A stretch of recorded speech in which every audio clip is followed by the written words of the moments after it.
gentlemen. Uh-oh. It's time for the Early Bird Special.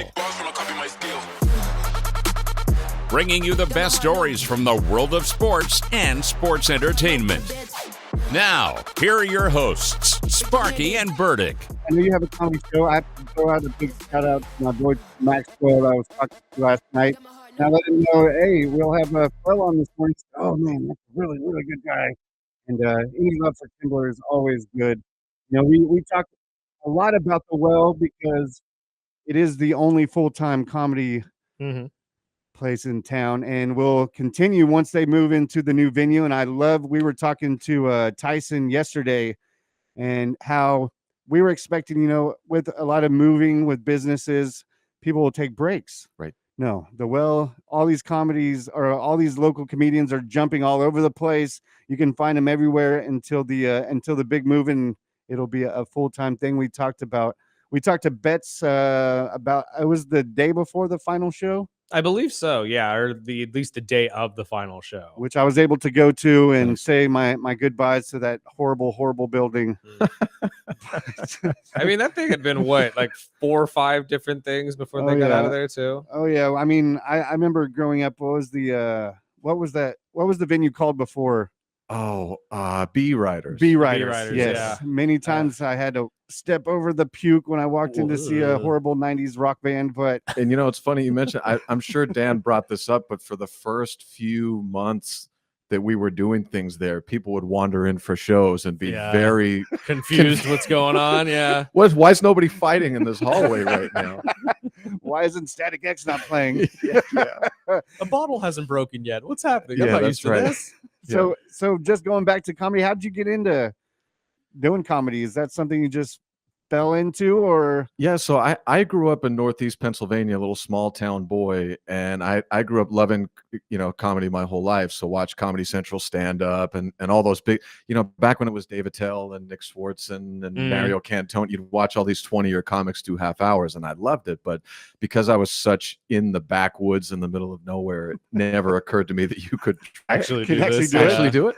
So then I went to school in Tulsa, Oklahoma, which is a city about the size of Bakersfield. So they had a comedy club there, and I just started going out and watching everything I could. But that was the first time I saw road guys. Like it wasn't Dave Attell. Yes. It was Cowboy Jim who came out and did 45 minutes about his cowboy hat, and he was doing, you know, DJ hit my music, and you know, his big closer was dancing to pump up the jam. Right. And so I saw that and I was like, well, I know I could do that. And they had an open mic.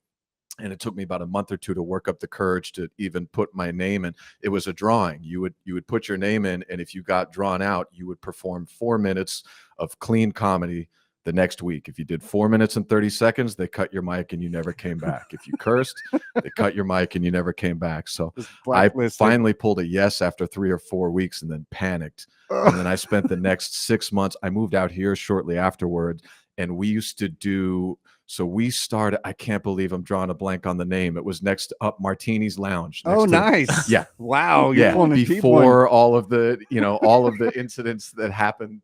Rough. Oh, yes. So I spent my first 6 months of comedy just hoping each open mic got rained out so I wouldn't have to get on stage. So is that a normal thing? I've talked to a lot of comedians that got started kind of the same way, you know, with the open mic scene, and they would say, you know, it was almost better to get a bad show just to shake it off. Okay. And I have to learn from these mistakes. And you know, I watched my first comedy show here in town. I watched at the Rocket Shop Cafe. Yeah. And I got to see Betts, and that's when I met him and Boydston and all these guys. And that was, you know, a hole in the wall. And I was like, walked in, I was like, am I at the right place? There is a rocket right on the You look roof. Around and you go, where would the but show Martinis, be? man, that pool is way deeper than that one. So how long you been doing it? I've been doing it 11 years now, and you're absolutely right with that. I think it is better to have some disasters up front, because you'll see try to coach new comics on this all the time, is there's two different routes. It can happen that way, Mm. or you can have it. There's a lot of guys who start that they have a really good support system, and that's great. So the first couple open mics they have 30, 40 of their friends and family come out to see them. Right. And they come off stage and their uncles go, "You were funnier than anybody there," because they love Of them course, and they know it's a 'em. family. And then you do that for a month or two and those people stop coming. And then you do your first show for a crowd that has no reason to like you, and it You goes guys, poorly. "Get And off the it's stage!" Yep. so much more hurtful. Yeah. We actually heard about I think it was Tyson that was telling us Is it Tyson or Anthony? I can't Well, remember which it one. was a young girl that did, her first open mic, and she killed it. Nice. And she was like, I'm good. I can Uh-huh. do this. And she said the second one was the worst day of her life. Mhm. She said everything just wasn't coming out right. She said she had to go back to the drawing table and start, just start over. It'll make you rethink life, some of those drives home. So have Yeah. you seen, I know you did a lot of things over at the Well, but have you seen with the open mics, a lot of comedians not return after that first Oh, yeah. gig? Especially that I've seen it in two kinds. The one I just described, that they have everything seems great for the first 2 months until they have to do strangers. And then there's also there's two different personality types that you'll see normally play out on stage. It's the open micer's first time who looks panicked in Mhm. 30 seconds. 30 seconds feels like 2.5 hours. That's Mhm. usually coming from a more thoughtful person that's terrified really mean to them. Right. Absolutely. And then you'll see the maniac that gets up there and thinks that this is their 2.5 hour Hulu special. And they're like, I've been waiting my whole life for this. Oh, Those ones usually wash out more quickly. So I'm the I next could see Gabriel that. Iglesias. That's it. Every seasoned comic has had 100 6-week comedians club and say, "Yeah, I'm about to go on the road. I think I've got an hour 15," and and it No, sizzles you're not. out. 20 seconds. Yeah, maybe. maybe. Yeah. So we're both big comedian fans. I've watched comedy, ever since growing up in the 80s. I would used to steal my dad's VHSs and watch, Raw and Delirious and George Carlin, and go all the way back, the Cheech and Chong records. I would play in the closet and listen, make sure my parents weren't coming home yet. And just seeing the growth of the comedy scene here in town is just amazing. I had no idea we had this much talent here in town. And going to the open mic shows, going to, even when we went and saw Kevin Hart, we went and seen, I'll bring it back, a horrible story, but my ex-wife, I took her, she was a big Dane Cook fan. Nice. And it was during that big year when he was just blowing up everywhere. Yes. And I took her to Fresno to see him at the Save Mart. Oh God. And he came out probably an hour late, looked coked out of his mind, and he had security with him. And I was like, what the hell is, like, he's not that big, is he? And he did 20 minutes and, ran off stage. And I was like, okay, but I've gotten more respect for the comedians that do the open scenes, the ones that come out and do 20, 30 minutes. Right. And you see the more passion in type of those. And even like the Kevin Hart's, I've seen him, he killed it for 2 hours straight. So it's just, I don't know if it's a bad night or it's the bad. There's just a bad definitely night? that, but I think there is a thing when you see these comedians. Comedy now has evolved to stadium comedy. They're Mhm. doing comedy for 60, 70,000 people. And we look at that all the time. And just like you said, the scene here, the Well coming to town, they said for over a decade, you couldn't put a club here because it's too close to LA. It doesn't make sense. And we did it, and the scene built it and grew. Like you said, Temblor started 8 or 9 years ago, 225 to 350 seat venue, grew. It wasn't just the Fox Theater, and it's all the comics in town here. You don't know their names as a household name. They haven't been on Netflix, but they work here. There are, I'd say, 8 comics that are in over a decade are the funniest people that I've come across live in this town, and hopefully someday you know them. But they work. And what I think happens is when you get to the stadium comedy level, or you get to Dane Cook, where he was in Employee of the Month and 3 or 4 other movies, and now he's a movie star. Everybody in the world, he's the giant MySpace guy. I don't know, once you get to we're like blues musicians. Once you get famous, it kind of tramples on the art form a little bit, because how do you work through something that's not that good when you've got 10 to 30,000 people that will fill a room to watch you read the phone book and feel like it's the greatest night of their life. But then what happens is, for posterity, you put something on Netflix or put something on Hulu, and it's not your fan base that just adore you from the gate. And that's when the world realizes that you didn't polish the stone here. Yeah. Yeah. It's like one of my favorite comedians, Louis C.K. I've always wanted to see him. And every time I run into Dan, we've talked about this for probably 8-9 years, but my bucket list is go to the Comedy Store. I don't care who's headlining. I just want to be there, be around the room. And, just going to any comedy show, I try to get there early because I usually enjoy the opening shows. And just going to the Well, I lived down the street from it. So when I would go down on a Wednesday, Thursday night, I'd take the wife out to eat and would stop by and see, an hour or two. And I'd always find another new comedian. I'm like, well, I'm going to start following this guy. This guy's going somewhere. So it's really cool to hear the inside of that.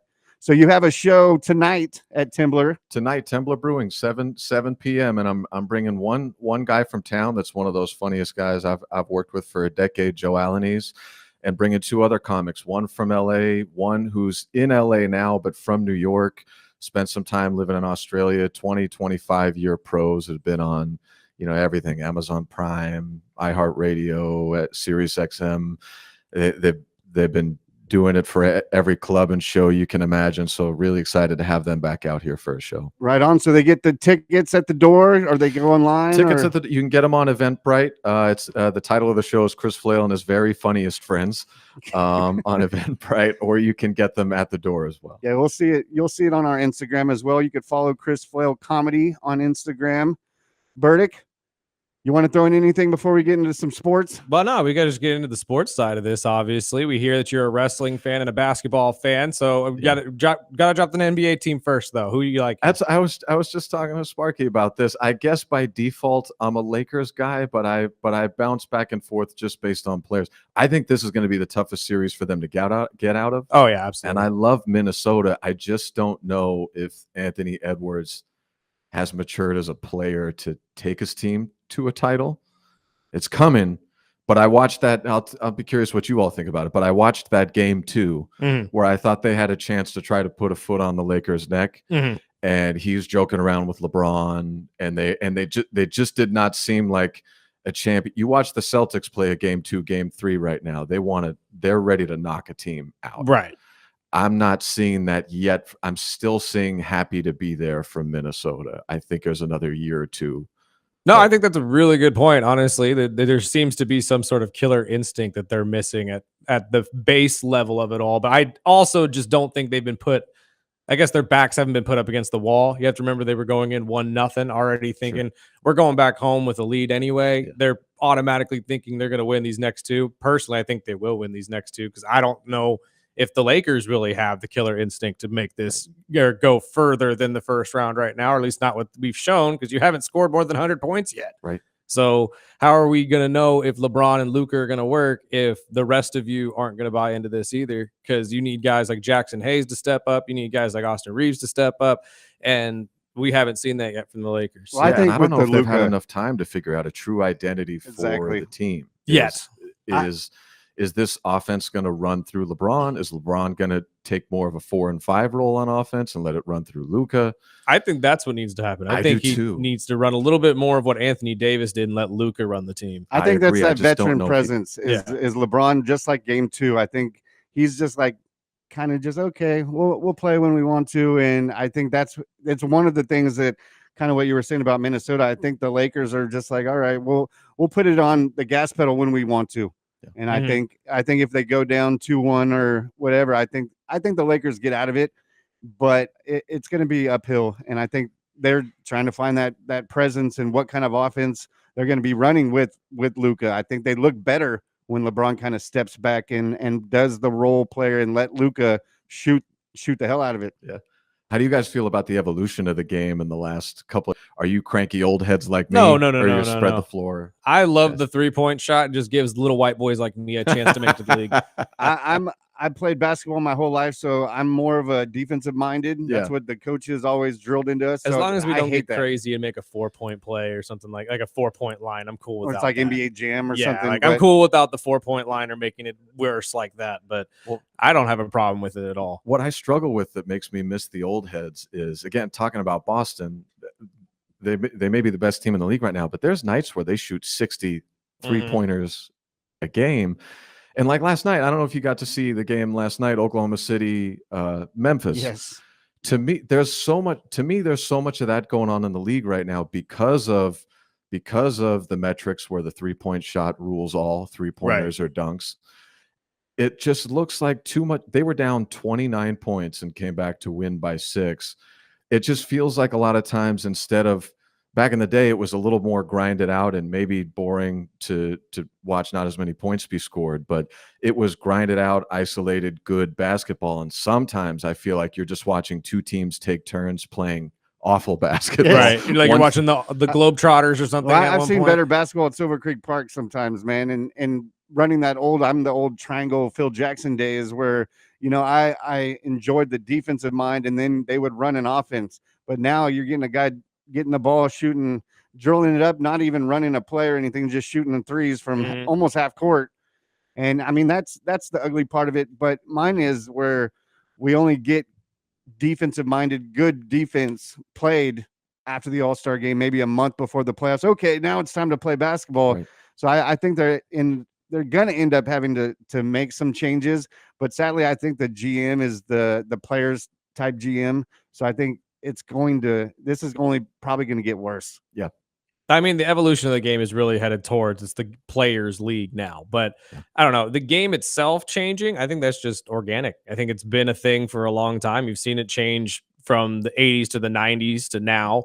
The only thing that's really different that I don't care for is the fact that it's not as rough as it used to be back in the 90s. I think you should let these guys play defense a little bit more and get a little more handsy and actually like hand check each other like they used to. Sure. But outside of that, I mean, you can't really tell me that you can't adjust your game to stop somebody from shooting threes. Sure. Yeah. I think that's one of the big thing that a lot of people forget is, all they do is shoot threes. Okay, well then go stop them from shooting threes. Yeah. Like, I get it. It's Steph Curry. He can't miss, but you can put somebody taller than Steph Curry in front of Steph Curry and block the shot, can't you? Play him full court. Yeah, do something about it then. That's basketball. That's the whole point of it. I grew up with coaches saying, if you can't beat them, figure out a way to beat them. I'm sorry. I don't know exactly what to do for you. Instead of changing the rules to adapt your game. Exactly. Fix it in the way of adapting your game and actually stopping them first. So you're way too early.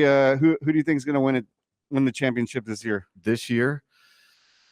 It's hard to bet against Boston, especially with Porzingis back now. It looks so insurmountable, and the path, the Eastern Conference slant, the path to get to the NBA championship has so much less resistance than the path through the Western Conference. I mean, it looks like a cakewalk now because Oklahoma City made it that way.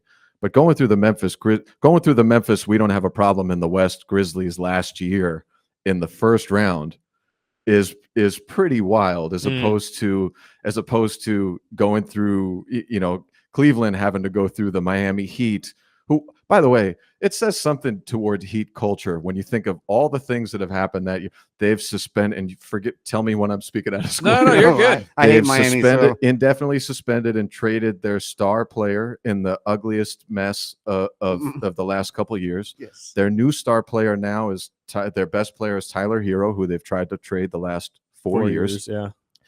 Their key draft pick from 2 or 3 years ago, who is supposed to be their future, is on the bench and is rumored to have been in some sort of relationship with the wife of the coach.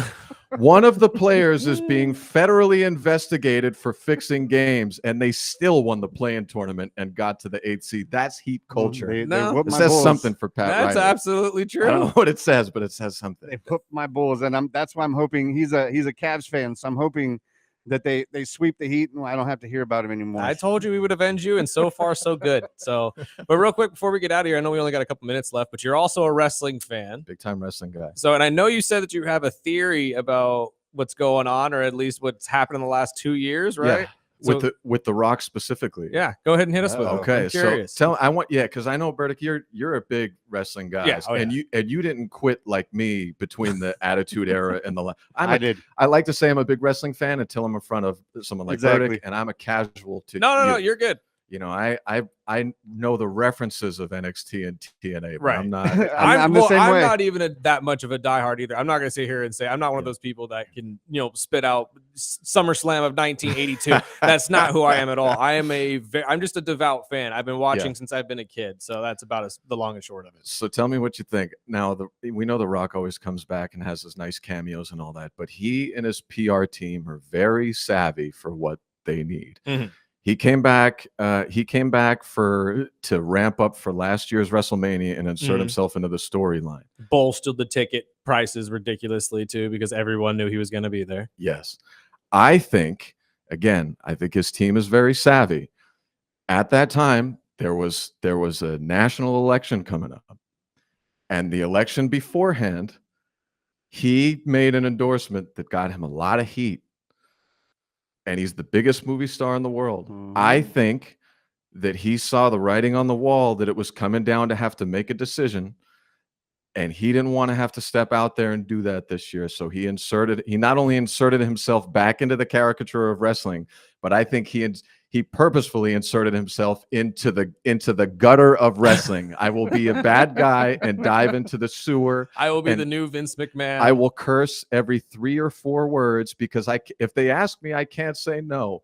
Because if I have one movie flop, this is over. But I don't want to do this again. It's not my right. So I am getting into WrestleMania as the worst guy on the roster so that you cannot attach me to you or anybody for else other purposes. He was a part of the story. Oh, that's funny. What's funny too is he has that Martin Scorsese movie coming out here soon. It's I think in the next couple of years. Did you hear about that? Oh no. He's going to be in a Scorsese movie with DiCaprio and Emily Blunt. Apparently, they're going to start shooting here pretty soon. And they were saying that if that flops, his entire movie career is over. That's it. Because the last one he did just had a tough go. Moana 2. Oh yeah, the Moana live action. Can't wait to see that. Him with hair again. Yeah, and I thought I was crazy for thinking that, but in the last couple months, the backing off of the events has been like he doesn't want to be in this. No, he's like, I don't really want to be a part of this storyline anymore, so I'm just gonna leave. He's Magic Johnsoning us. I'm not going to be here. It's like, I'm not going to be a part of this. Stop planning on me being here. Yeah, it's okay. We appreciate your time, brother. It's Chris Flail. Check him out. Temblor tonight.